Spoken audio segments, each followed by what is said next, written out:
Yeah,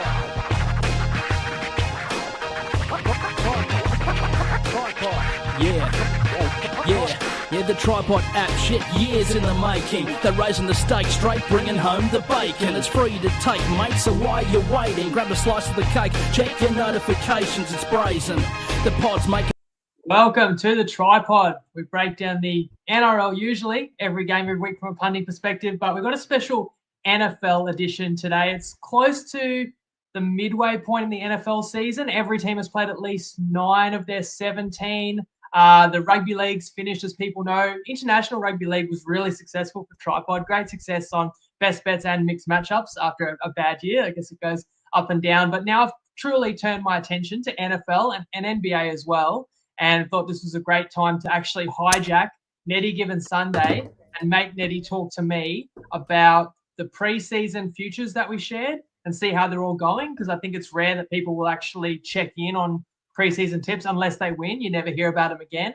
And also share any new futures that we might be looking at, because there's so many markets that are open all year and you want to try and pick up value where you can. And I've got a few tips to share. Neddy might as well, and opinions too. If you don't know, Neddy's giving weekly nuggets of NFL knowledge on the TryPod Facebook page with all his picks and reasoning. Thanks for joining me here today, Neddy. Let me know what your record is, how you've been going in season 2024. We've been going pretty good, man. It's been a pretty good run. What do we got here? We're 202 winners, 139 losers, and sitting at around 59%. We actually just dipped under 60 last week, which really pissed me off. It was our first losing week last week. Guess of the week has been a bit down, but of course, on top of that, we got 2 out of 3 ain't bad, which has been killing it. We are 6-4. We're pretty unlucky not to have 2 more. Offensive holding comeback. And also AJ Brown got hurt relatively early. But yeah, it's been a really strong season. We've hit a couple of really good long shots as well. Haven't nailed a really good multi yet, so that one's still in the works. But other than that, great season so far. Honestly, you might have nearly 60% strike rate on over 300 tips is unreal, man. And 2 out of 3 ain't bad is kind of like the mixed matchup, and it's around those odds too, 250 plus, can be in the $3. So to be, what do you say? You're winning them 2 out of 3 weeks. Yeah, so we've got 6 out of 10. Yep. We've got another one up this week. That one's paying $275. That's Cortland Sutton, Nick Chubb, and George Pickens on that one. So it's a bit of a weird group this week, but me and Maddie still really love this one. So yeah, we hit it last week. That was 250. We've had another winner of 250, 225, 225, 275, and 225 as well. So yeah, it's gone pretty strong. Oh, that's awesome, man. I want to actually ask you, because we're ahead of week 11, or I guess we had Thursday night football, so we're in week 11. I want to know your moments of the year, and then we're going to go through the futures markets. But for those who are tuning in for Neddy's tips for week 11, we will have them at the end of the show as well. But what stands out to you so far? What have you learned, or your highlights that you want to just bring up so far after 10 weeks? I think the main thing that sort of jumped out as well, and you and me, I'm sure we'll touch on this later on, we actually spoke about Jaden Daniels on the futures one, just how good he's been and how Washington's been able to spin that whole organization. I did say one of my futures that we had an exacta with Philly first and Dallas second. That's dead, absolute dead in the water. And yeah, big surprise, because they had Cliff Kingsbury, who was a head coach in Arizona. They chased him out. And then he interviewed for the Raiders. He interviewed for the Bears offensive coaching roles. Both of them denied him. He ended up going to Washington. Look how well they're doing. And the Raiders and Bears, on the other hand, have already fired their OCs. So seeing them turn around, I think the Bills have been better than what I sort of suspected as well. But a lot of it has been relatively close. It's good to see the Steelers as well. They sort of a bit of a shock team, so seeing them. But the highlights, the 2 things that come to my mind is obviously the Hail Mary play against the Bears for Jaden Daniels. And also a couple of weeks earlier was against the Bengals, where he just popped one right on the sideline to win the game as well. So outstanding throws. These rookies are just getting better and better. But, of course, the biggest highlight of the season was the Panthers beating the Aints 2 weeks ago. I also had the Jaden Daniels Hail Mary. That was ridiculous. And the Bears have kind of fallen off a cliff since that loss too. And the other one was just last week, the Saquon reverse hurdle was also insane. And, you know, this is the reasons why we love to watch this league. You never cease to be amazed. There's multiple one-handed touchdown catches I could rattle off too. And maybe I will talk about 1 or 2 plays as we go through futures, because some of these futures might end up being decided by the finest margins, by a toe in or out of bounds. We'll get to all that. We both gave out, and we're going to be accountable for the bad tips too. We both gave out a custom multi. So I'll remind people, I actually gave out a 4-leg multi, $10 odds. And I think 3 of the 4 are going to hit. Dolphins under wins is going to hit. Packers make playoffs. I suggest they will. Indy miss playoffs, looks right. But I had the Jets over 9.5 wins, which at 10 alive if they win their final 7 straight. But basically, we're dead thanks to the Jets. We'll get to them too because they were my AFC pick. So I want to talk about where I've got that one so badly wrong. Neddy, your $21 custom multi, do you remember it? Otherwise, I've got it here. If you want to rattle that off, to be honest, as soon as I saw Dallas starting to fade away, I knew that one was dead as well. Yeah, you had Lions over on wins, looks good. Panthers over on wins, looked terrible, but after a couple of wins, they've got 3, they need 6. Seahawks over is probably 50-50, but you had an NFC exacta where you're going to get Philly probably right, but Dallas is not going to probably finish second in the NFC East. And you just mentioned it was hard to see this coming from the Commanders. So unfortunately, neither of our customs look like hitting this year. Let's just go straight to the NFC, though, where we both, I think the 2 teams we tipped were completely correct, actually. We get a pat on the back for this, but we need one of these to actually win for me to make any returns from my tips. Eagles at $7 to win the NFC and Lions at $6.50. Now, those are the 2 shortest teams, and Lions are in around $3, Eagles $4.50. There's only one other team in single digits to odds to win the NFC. That is San Fran. I think they're about the $6 mark. How do you see the NFC? I can't remember if you tipped any other long shots. So let us know how your futures stand, but also how you feel about it from this point. For a lot of my preseason ones, I was pretty heavy on Detroit. I had them as the last remaining undefeated team, and if they didn't drop that absolute meaningless one to the Bucks, they'd still be going neck and neck with the Chiefs at the moment. The Chiefs obviously have a pretty big matchup this week, so that one unfortunately fell apart. The best regular season record, I've got Detroit Lions for $13. That can still be alive. Again, if the Chiefs start dropping a game here or there, they have a pretty easy run home. So who knows? That one's still alive. But I did have Lions over 10.5 wins. They're only 3 away from that. I did have alternate long shot, so over 11.5 wins, and that was $2.80. And again, Panthers 5.5. Nah. And I've got Seattle Seahawks to make the playoffs, yes, for $2.80. So that's sort of hanging in the balance as well. I do see it exactly that. I think clear-cut, the 2 best teams in the NFC are the Detroit Lions, are the Philadelphia Eagles.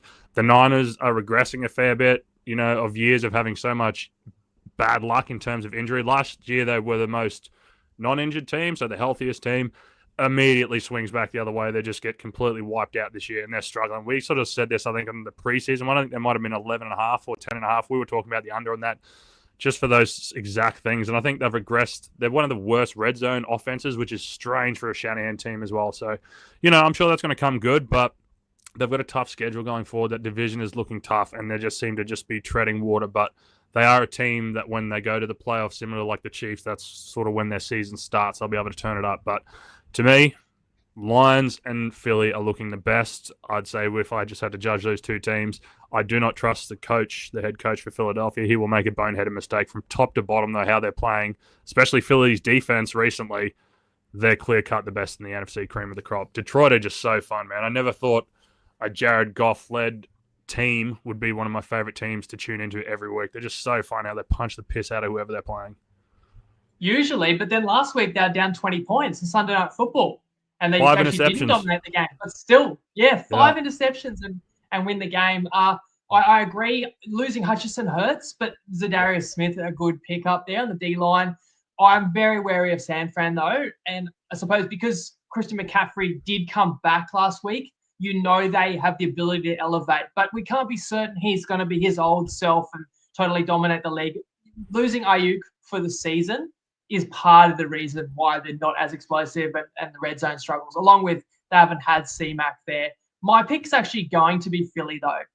If I have to call it today, I think that they can make a trip to Super Bowl. They just seem to be humming. You know how well Saquon's going. The duo of wide receivers they got there, Hurts looks as good as ever. That could definitely be the NFC title game, though, Eagles And Yeah, I probably think if I can that just jump in there, there was Mhm. a bloke that was reaching out about the Philly Washington game the other day, and I said about this. So the one thing with Fangio is whenever he comes in, he's a defensive coordinator, Philadelphia. It always takes a couple of weeks for the team to get acclimatized to his scheme, right? As soon as they had the bye, they've come out of there. They've looked fantastic. They've sort of played competition, but the one thing I was saying that was unreal was they played the Bengals, destroyed them. All right, they couldn't do anything. I think Burrow was 30 or 40 something attempts and only 200 and something yards. So the next big test was going to be Washington, and this week, same thing, destroyed them. They couldn't really do anything. They are a very dangerous team at the moment. Their defense would be better than what Detroit's is. Let's move to the AFC, where I got a front up for a team that's not dangerous, the Jets. So I picked them at $13 to win the AFC. So you don't it's a 1 in 13. They've had a horror year. What's gone wrong? I looked at it as a team with so much potential because they were top 5 defense last year with a historically bad offense. So then you feel like if you get average offensive play or better, you're going to be really good. Last year, the team with Zach Wilson averaged 16 points a game.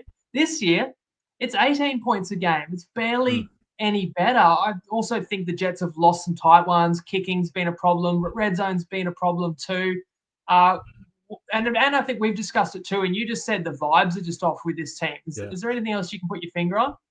I think it's strongly that. Like, there's always been a lot of pressure for New York teams to succeed, and the writing was on the wall very early. Like when Aaron Rodgers, it's the big signing. He didn't go to all the preseason stuff, the training camp, and you actually saw an argument between him and Garrett Wilson, where he's saying, "Hey, you should have ran this route," and Wilson's response was, "You should have been here at OTAs." So you could sort of see that, and then when their early wins, there was that weird moment between Salah and Rodgers where it's sort of half pushing, they're arguing, and they're having sort of snipes at one another through the media, and everything just fell to pieces. And it's hard for me to say because he's one of my favorite players ever. I called him the boat for years, but Aaron Rodgers is just not playing well. Everything is just short. He's not hanging in there like you'd expect a veteran quarterback to do. Maybe because they're getting a bit older, he's a bit more timid. But he's playing awful. Like, it's just everything is a check down. He's got everyone he's want. He's brought all his boys in. He's got his toys. Everyone's all reconnected, and they're playing like shit. And I think when you have your hopes up like that, what New York would have had, like the existing players would have had, as soon as it falls to pieces, it's just like same old Jets. And you see them, they're recycling coaches now, and fuck, it's embarrassing. It's bad for them because they've, mortgaged their future on this. And they got so much talent. Like, their backup running back, Braden Allen, would be a starter on any other team, and he's fantastic. But everything is just going to waste. It's disappointing and sad to see. And with the talent, that's why I thought this defense, with the hope they could elevate and be even better, and they already were elite, but they've seemed to have regressed. If anything, the defense isn't as good this year, even though the team should have really been in contention. So it's been a horror year. That tip by me, not looking good. But we also did tip the Chiefs to make the Super Bowl, as obvious as that was. And it was 420 when we did our season preview. They are 9-0. They are currently 280. They have a massive game this week, Kansas City at Buffalo. Mahomes is 7-1 as an underdog in his career. 7-1-1 or something like that. 7-1-1, I'm pretty sure. Yeah. What, he's had a tie? Yeah, a push. Sorry, against the spread. I'm pretty sure it's 7-1-1. Okay, against the spread, but I mean, as an underdog straight up, I think he's won 7 times. But that's ridiculous. But they are an underdog this week, even though they're 9-0 at Buffalo. And maybe you'll share your thoughts on that game later specifically. But if the Chiefs were to win that, the next couple, but Panthers, Raiders, then you're 12-0 facing the Chargers.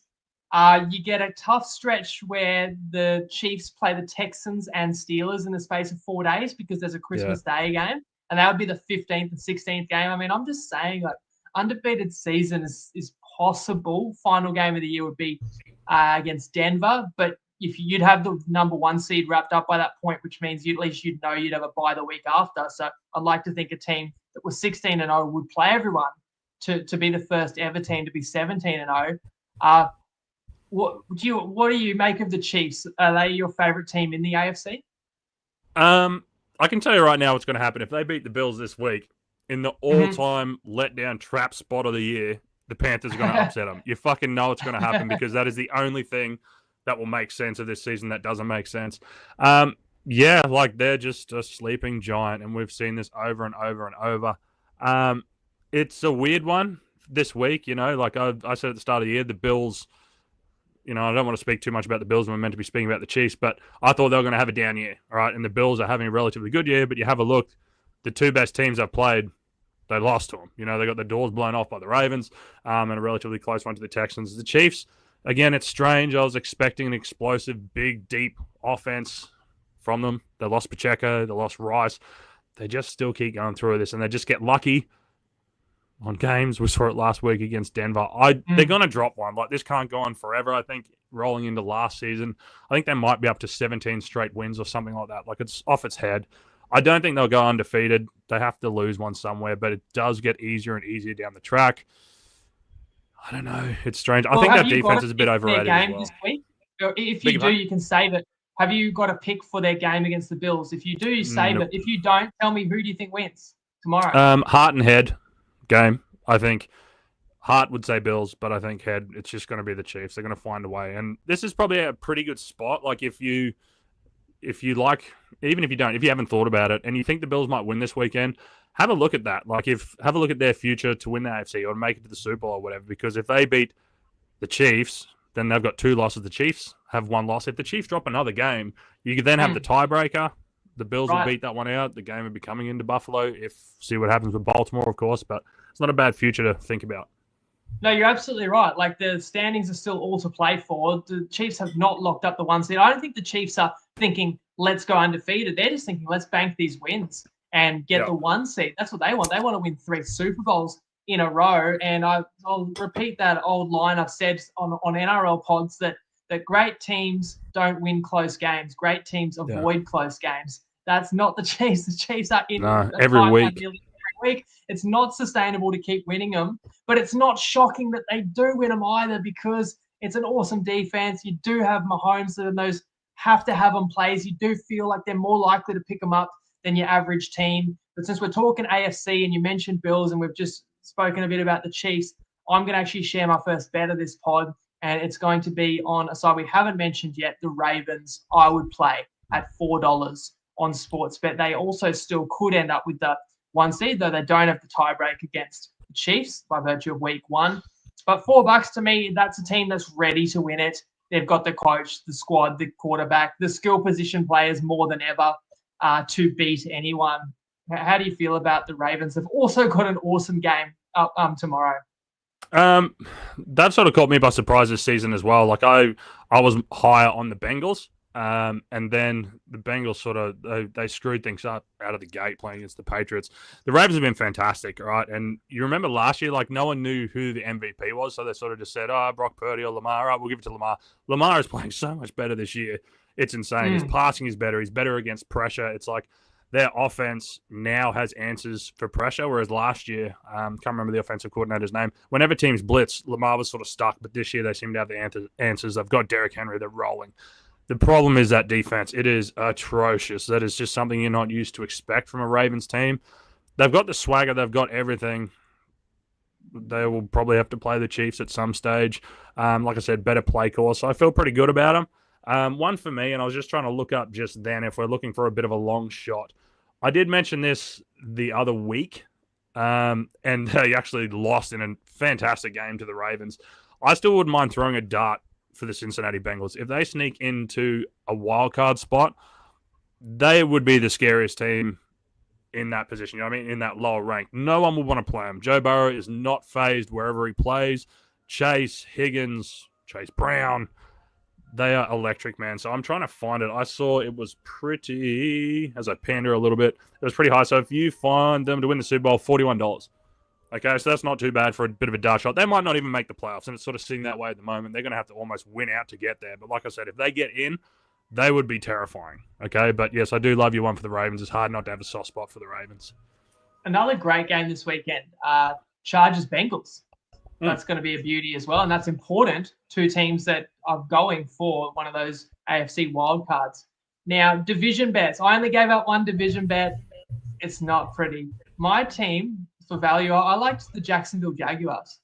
Yeah, in the how was that? South. Now, they have not actually been as bad as the record looks, because they've been in a lot of close games and they've blown them all. So many one-possession losses. but they Yeah. won't win the South now. And I felt like there was an opportunity and maybe some vulnerability in the Texans. That may have been right, but the Texans are still the class of that division, and the Jags have had a horror year. So I put my hands up for that one. Sorry, guys. Neddy, did you share any division bets pre-season? We talked about the NFC exacta. That's not going to hit. Did you share any others? Or are there any division bets right now? Yeah, mine was just that exacta. I did have Seattle to make playoffs. Worst record, Patriots, and to win the AFC was the Chiefs. I don't think I ended up settling because I wasn't too sure. Like I more so preferred the Lions win total over as opposed to them winning the North because I didn't know how good the Green Bay Packers were going to be. And unfortunately, Drake May maybe playing a little bit better than we would have hoped for that Patriots pick. Are there any division bets you like right now? I have to say, of the 8 divisions, I think 7 of them have a prohibitive favourite. I think 7 divisions have a short favourite. The only one that doesn't, which I'm looking at maybe, is the NFC West, where we have the Niners and the Cardinals, both at 230. So it's hard to really pick unless you're going to pick a long shot team to win a division. Do you have any opinions on the West? I agree. I think the class of the division is still the Niners in there. I think they'll find a way to possibly win that one out because the Seahawks, man, they're just a roller coaster. The Cardinals, I know they keep sort of winning, but I don't buy it. And I stupidly bet the Jets last week against them, and I was just flat out wrong on that one. I do think Niners are going to win that. If you're sort of looking for someone, and again, I probably should have done a bit more research, but I had a poo accident in my car before I went on here. But they wouldn't be favourite at the moment, but I'd actually be looking at the Tampa Bay Buccaneers.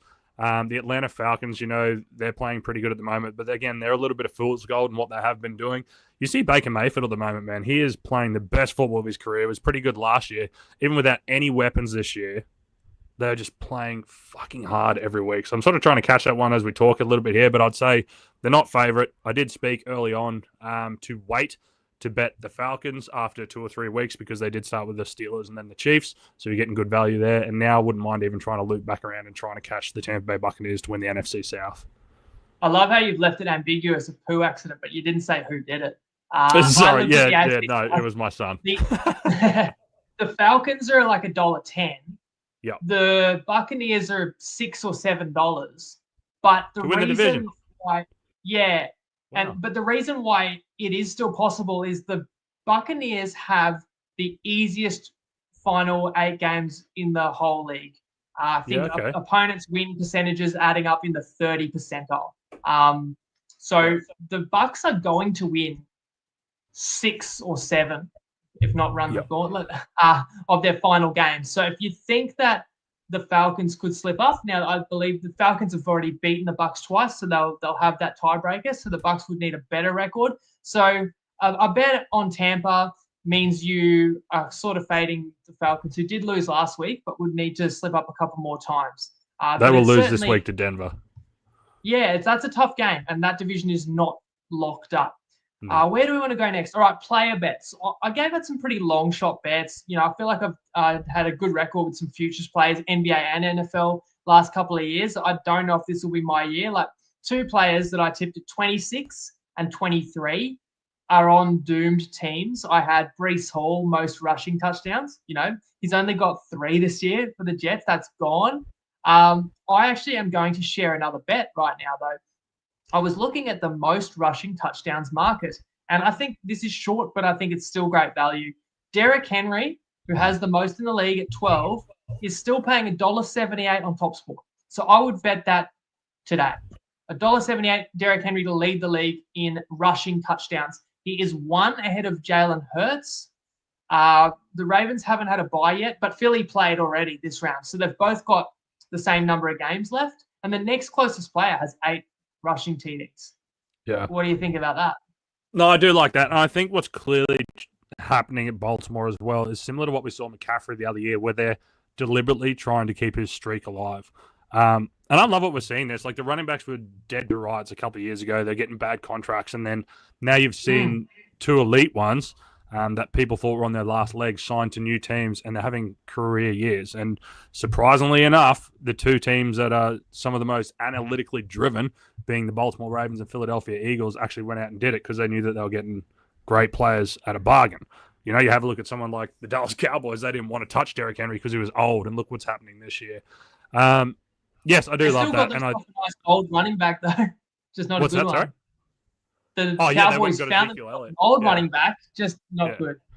I agree with that. I think Baltimore's going to continue to do that, man, and they love running Derrick Henry. They don't overuse him like the Tennessee Titans did. We saw it the other week. I think it was the Bengals game where they barely ran him at all in the first half, and then all of a sudden the defense wears down, and out they trot him, and I think he had that 78-yard scamper that didn't go for a touchdown. So no, I like that one. And that segues perfectly. Offensive Player of the Year, Henry is the favorite, $2. Saquon, you mentioned as well, is the second favorite. He's about $3.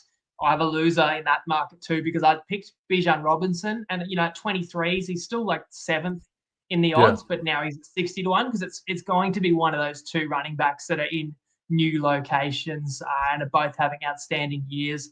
Just on that note, are there any bets you shared preseason or anything you're looking at in kind of any of these offensive category bets? I did share Bijan Robinson over 6.5 rushing touchdowns, and he's sitting on 6 right now. And that was on Lads for $2. So one more from then.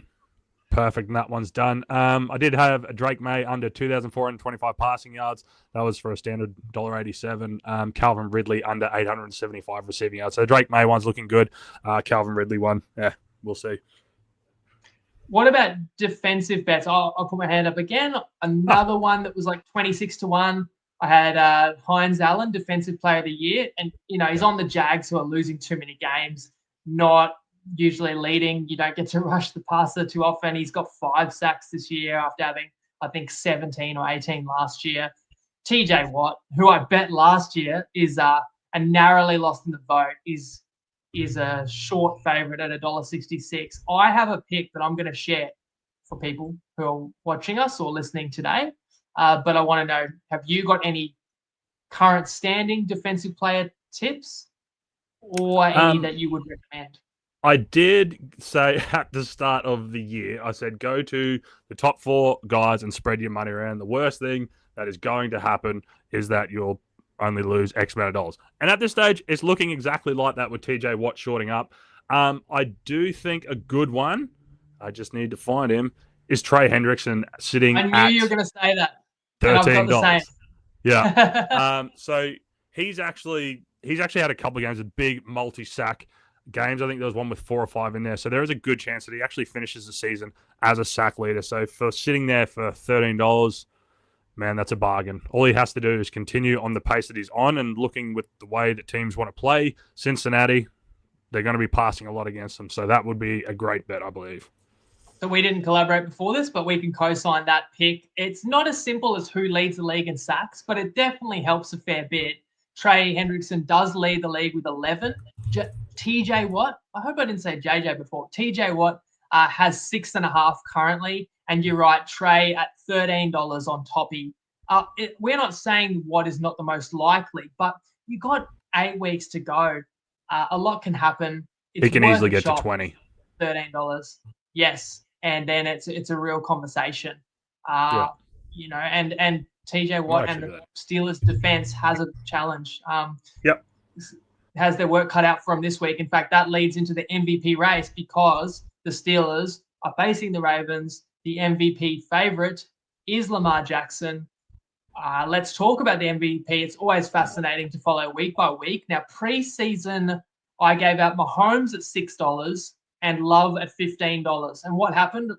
The opening game of the season, Love got injured. He hurt his knee.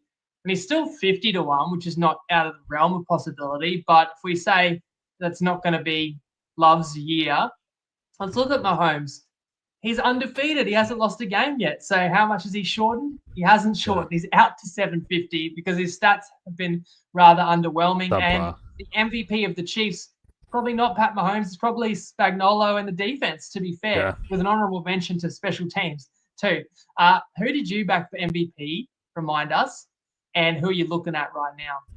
I think I did say that one about possibly having Jalen Hurts in there. I spoke about that one at the start of the year. And yes, definitely having Pat Mahomes in your portfolio is never a bad one. Jalen Hurts has actually been playing pretty good. I think what's going to hurt him is the start of the season where there was a lot of turnovers. He then did lose Devonta Smith and then AJ Brown for a little bit. But the last couple of weeks, he's been playing fantastic. And if he keeps on that trajectory, I think he might enter the conversation. But it is so hard to get past Lamar because every week you are just seeing this highlight after highlight, which no one else can do. Like, then there needs to have a serious discussion about who is the best quarterback in the NFL. Everyone keeps saying Pat Mahomes because he's got the Super Bowl, of course, but no one can do what Lamar does. Like, the way he moves around and he does it and enjoys it, you know what I mean? Like, these are the best athletes on the face of the planet, and when he moves around, he's making them look stupid, and it's like he's not even trying to run fast. He's just moving enough away. So I think, again, it's Lamar. This is up here. This is better than his last season. To me, it's still Lamar Jackson. And that's the thing. It wasn't an overly strong MVP race last year that Lamar won. But when you won MVP and then you're clearly better this year, it's pretty logical you should win MVP again. Josh Allen is second favorite. And once again, Allen is facing Mahomes tomorrow. So the MVP race could get shaken up depending on what happens tomorrow. And I mentioned before, the MVP favorite, Jackson, faces the Defensive Player of the Year favorite, TJ Watt, tomorrow as well in an awesome rivalry. And what's great about Ravens Steelers, they're both going really strongly this year. So the landscape for this market is going to, change a little bit after tomorrow for sure. My advice would be, if you like Josh Allen, bet the Bills to win tomorrow. I think he needs that win, that signature win, and he needs to beat Mahomes in his own house. So bet the Bills to win tomorrow and then grab the best Allen price. He's $450. Of course, he'll shorten, but I don't think he'll shorten, dramatically below 3. So you roll your winnings of Bills head-to-head tomorrow into best price about Allen. And that's how I would play it, because Shakir's actually quietly been unreal for him. James Cook's been strong too. But basically, people look at the Bills offense, it's a one-man operation is how people view it. As opposed to Lamar, he is not even going to be voted as the best offensive player in his own backfield. You know what I'm saying? There's people may view that there's more help around Lamar if it's close between those two players. Is there a bet you'd make in this market now? Tough, because like I said before, Josh is playing pretty good, and usually what happens to Josh is he has those dumb interceptions and stuff like that, whereas that seems to be sort of happening to Pat Mahomes. It's sort of caught up to him a little bit this year.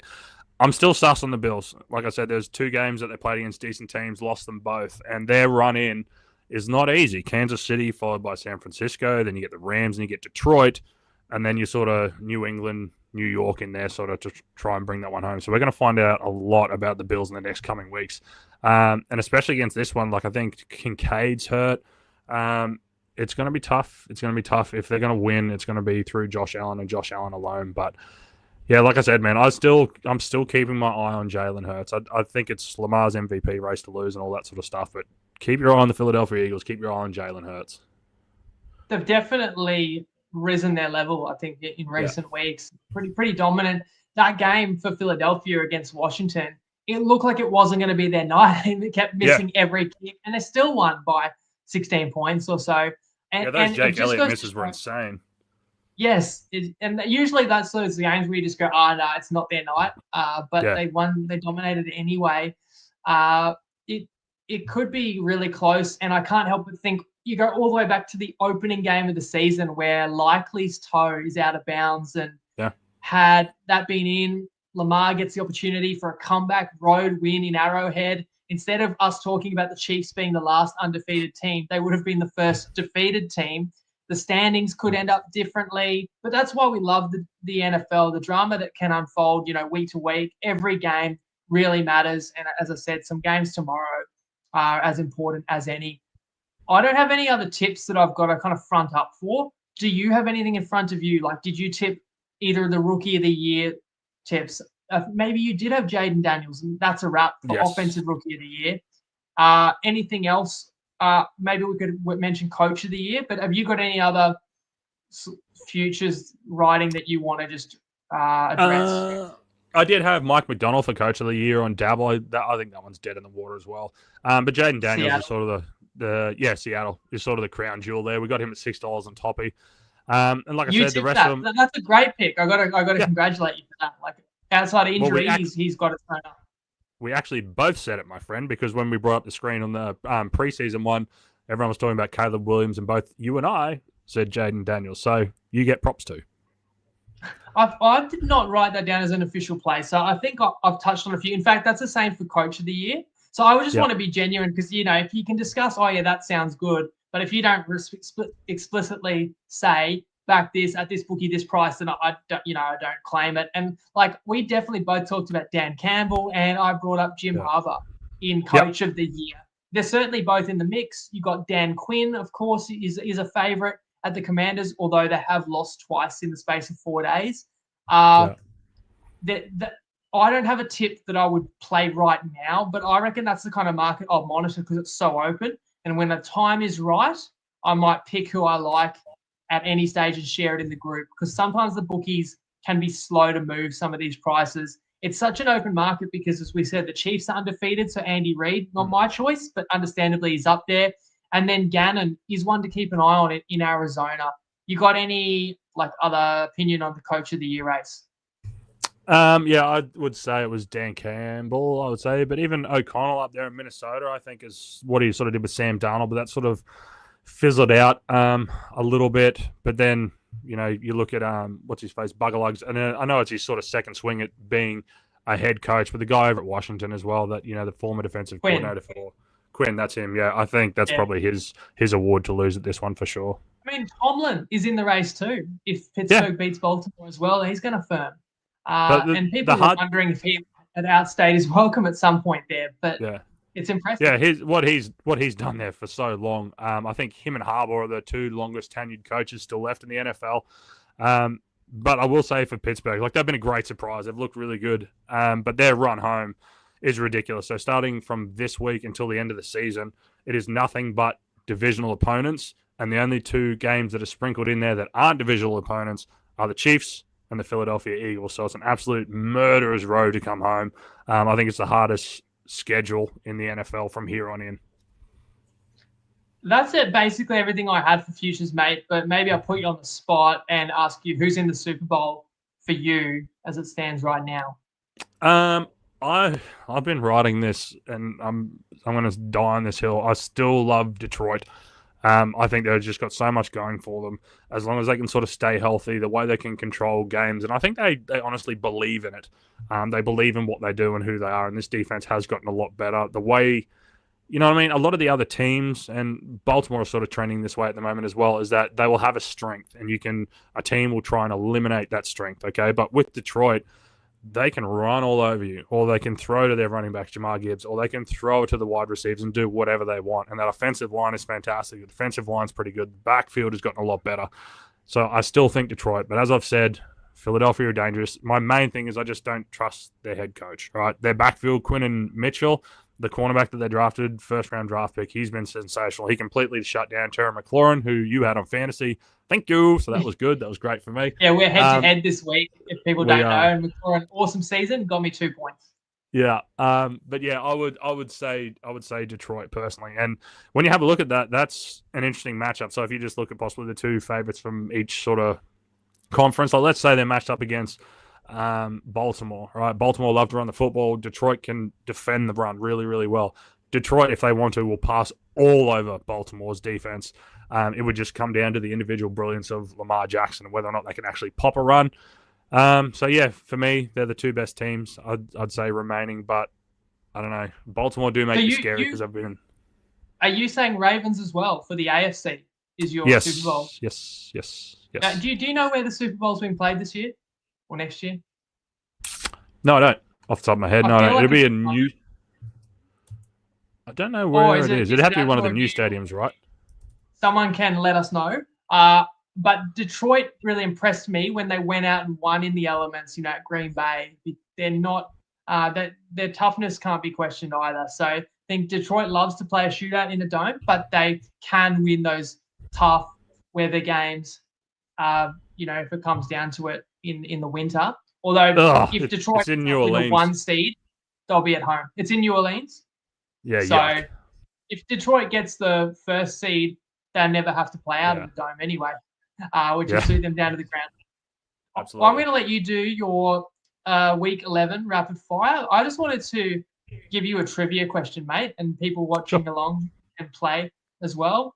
Do you know who the favourite is to be the number one pick in the 2025 draft? In the 2025 draft? Yeah. Is it Shador Sanders? It is. Yeah, how crazy is that? And second favourite is Travis Hunter. Yeah, So, that's crazy, hey? Deion's son and Deion's star recruit, the two players on Colorado, and they had a big win this morning. And that Travis Hunter, he plays both sides of the ball. Like, he could be a first-round pick as a wide receiver or a cornerback. It's insane. Right, and is the favourite for the Heisman as well. And it's so rare to see. And I think after this morning, he will have only shortened. So I just find that kind of crazy that two players on Colorado are favourites, or to be the first and second pick. And you look at a few teams that have got below average coaching situations, and you wonder, would anybody roll the dice? I'm looking at a Dallas Cowboys. Does Deion come in and shake up your culture? But that could be a whole different discussion. Let's hear your week 11, rapid fire plays after we just get a word from Tristan.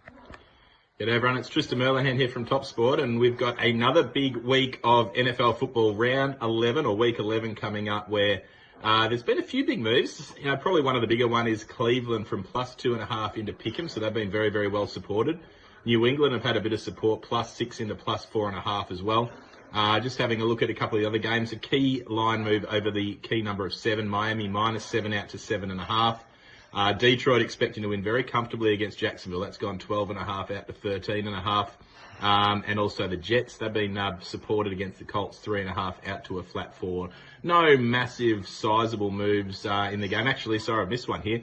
Buffalo have gone +1.5 out to -2.5. So they've been very, very well back. That's the biggest move, obviously, by some margin. I missed that originally. But looking forward to another big weekend of football. Getting a lot closer to finals now. Hopefully you have a bit of luck if you're having a wager, and obviously gamble responsibly. Take it away, Ned. And I just want to say as well, 2 out of 3, again, has been tremendous, and that's with Toppy. Absolutely. So this is going to be my guess of the week. I'm not going to rattle off every bet because we've obviously bought your time for 42 minutes. But the one I really like so far, and you can still get this, and a good way to attack it as well, is that I noticed on Dabble, who I have a personal vendetta against at the moment, you can get at this market by going into the same game multi-market, and they have it priced at nearly $2. Okay, and that is the Packers first quarter line -0.5. We got that one on Bet365 for $1.95. So the Packers are fast starters. 6 of the 9 games they've played this year, they've jumped out. 3 they haven't. That was against the Vikings, Texans, Jags. Now, the Vikings game was Love's first game back after a knee injury, and the only game the Packers deferred after winning the toss. The Texans, one of the best teams in the NFL, kind of at scoring. Well, sorry, they are one of the best teams in the NFL at scoring first. They've scored first in 7 of 9 games, same as the Packers. The Jaguars game was tied 0-0, saw the Packers' first possession, and 3-3 from the Jacksonville 48, gained 16 yards, come back for a holding. Then they had to punt. They then forced a punt by the Jags, and it was the best punt of the season. I think it was a 73-yard bomb. It rolled out at the 2, I believe. So then they had to remain conservative. So they've led in 6 of 9 games, but they've also scored first in 7 of 9 games. The reason for that is they like to start with the ball. So majority of teams defer the coin toss. The Packers don't. They've lost 4 tosses, coin tosses, 4 tosses, and have always deferred. When they've won the toss in 5 games, they've always asked to receive. Now, majority of the teams, like I said, do defer. The Bears, they've won the coin toss 5 times, and of those 5 times, every single time they have deferred, okay? So I like this one a lot. The Bears have also changed their offensive coordinator to Thomas Brown, formerly of the Carolina Panthers. He's not good, okay? His first game calling plays, 0 first quarter points. Second game calling plays, 0 first quarter points. Third game, there was a touchdown. It was a punt return. Okay, he's not an overly good play caller. I do think the Bears are a wounded dog at the moment. So that is my guess of the week. The next one up. Mate, I've got to say, I love that because if you're pretty certain you're going to get the ball first, there may only be 3 possessions in the first quarter. So if you're getting 2 of those 3, and on top of that, the biggest issue with Chicago last week was Caleb getting sacked, every time he dropped back. So you feel like he's going to have to play it a bit more conservative and get the ball out of his hands a bit quicker. He's not going to hang around as long in the pocket early. It makes a lot of sense. And on top of that, the Bears, they're the only team, I believe, that have not scored a single points on their first possession this season. So awful. They're also about 20 possessions in a row without a touchdown, going all the way back to the Commanders game. Yes, and I don't think getting rid of the offensive coordinator is what's going to fix them. Like, I think the biggest problem is even the head coach and above. So I don't think this is going to be like a spark game from the team as well. The next one up, this is a fantastic game. The Ravens and Steelers. I'll share a stat here with you. So since the Harbaugh era, which is 2008, faves of 3 or more in this game are actually 2, 18, and 3. Harbaugh himself is 0, 10, and 2 when favored by at least a field goal, and 26 of these 32 regular season meetings have been decided by a possession, and more than half of that is a field goal or less. Of that time, that era, average score by one team, the Baltimore Ravens, 19.6. The other team, 19.2. That's how close this one is. I've got a long shot one. So Russell Wilson, 25 plus pass completions on Bet365 for $6. And we've also laddered George Pickens over 69.5, 69, nice receiving on lads for $1.88. I've laddered him 80, 90, and 100. So the Steelers are a run-first team, and this is every possibility a ground and pound, typical AFC North game. But the Ravens, however, have a really good run defense we've spoken about, and the way to attack them is obviously through the air. We are looking at Pickens here since Russ has taken over. He's their primary guy, okay? He has 276 receiving yards with Russ under center. The Ravens have allowed all 5 road receivers to clip over 95 yards. I like 70 as a floor for Pickens, 80 plus for the Ravens, who cannot lock down wide receivers on the road. Wilson's ability to pinpoint the moon ball down there gives us a great chance on the outside for a chunk play, which is why I like it up to 90 at least, and get us in there. Ravens could jump in front, right? The Steelers will be chasing. They'll need to pass. Like I said, this is a rush first team. This is where I think this could possibly go to shit. But on the other side, like I said, the Russ completions, he's sort of been around 20. In fact, his highest on the season has been 20 completions, right? Like I said, the Ravens' pass defense is 32nd in the league, giving up 338 pass yards per game. 32nd in completions are allowed. And you have a look, guys like Prescott, Burrow, Mayfield, Winston have all completed at least 27 passes. So we're getting $6 for a chance for Rusty to hit 25 completions. I think that's a pretty good number there for a long shot. I mean, it's just not the same old-fashioned matchup. This total's like 48. No. You'd never see that Steelers-Ravens. People need to understand. And the Ravens' offense, you've got to keep up with them. And the Ravens' defense, especially the passing front, is not what it used to be. So it makes sense to me. Yeah, and like I said, these two guys, like even Tomlin, I remember he had a shot at one of the Ravens linebackers because I think he was trying to chirp Tomlin, and Tomlin was even saying, you're not a Raven yet, because he actually hadn't beaten the Steelers. And this is just how Tomlin and Harbaugh operate. Like, there's just in their core. And although these guys are more about offense and passing and all this stuff now, there is every possibility that both of these teams just say, fuck it, and run up the middle over and over and just to see who's stronger. Like, this is just how these guys operate. It would be weird to see a higher scoring passing attack, but I think there's every possibility for this. And Pickens is a freak, man. Like, we spoke about this at the start of the season. Like, I think last year, the amount of catches he had to the amount of yardage was through the roof. Like, he's a lunatic, all right? And the Steelers just go out and find lunatics. And if you watch him off the ball every game, always does something. Like against Washington the other week, there was an interception. He missed it, and then he gets up and turns around to the CB, had nothing to do with the play, and just like choke slams and grabs him by the throat, slams him down. There was one last week, cornerback, same thing. It might have been an interception. Was walking past, started chirping him, so he grabbed his face mark and just flipped him down to the ground. Like, he's a lunatic. Amazing body control. We saw it in the touchdown last week where he's literally diving one way, manages to contort his body and reel it in. He's perfect for the outside the number, moonball type throws. It's going to be a great game, man. I'm pretty hot for this one. Oh, Pickens is one of the best wide receivers in the whole league. He just hasn't had elite quarterback play to really show that. And just don't ask him to block downfield other than that. Amazing pass catcher. Yep. That's it for me, man. That's all I've got in terms of bets for this one. There are other ones, so make sure you go and check out the page. I haven't put up the Can't Lose multi yet. That will come out tonight, but by all means, follow along. Gamble responsibly. Perfect. No, thank you. Thanks for running us through some of that week 11. And your tips this year, man. Honestly, outstanding. We appreciate it. This pod, which is available everywhere, is also hopefully an opportunity to showcase Neddy's knowledge. So if you like the cut of Neddy's jib, come to the TryPod Facebook page and find Neddy Given Sunday, which is up every week around this time. That previews the following day's games because he's had a tremendous year. Not just the thanks, mate. The against the spread picks, the props, but the 2 of 3 as well. And you heard it here. So hopefully people have taken something away from our mid-season review, the good, the bad, and the ugly, and as well as a few tips that we like the look of right now. As always, let us know in the comments what you make of them or if there's anything else you like yourselves. Guys, enjoy the rest of your day, Neddy. Thanks for your time as always, mate. Love you, mate. Love you too, brother. And to everyone else watching, I love you all too. Hope you enjoy the rest of your Sunday. Enjoy your NFL action tomorrow. Legal.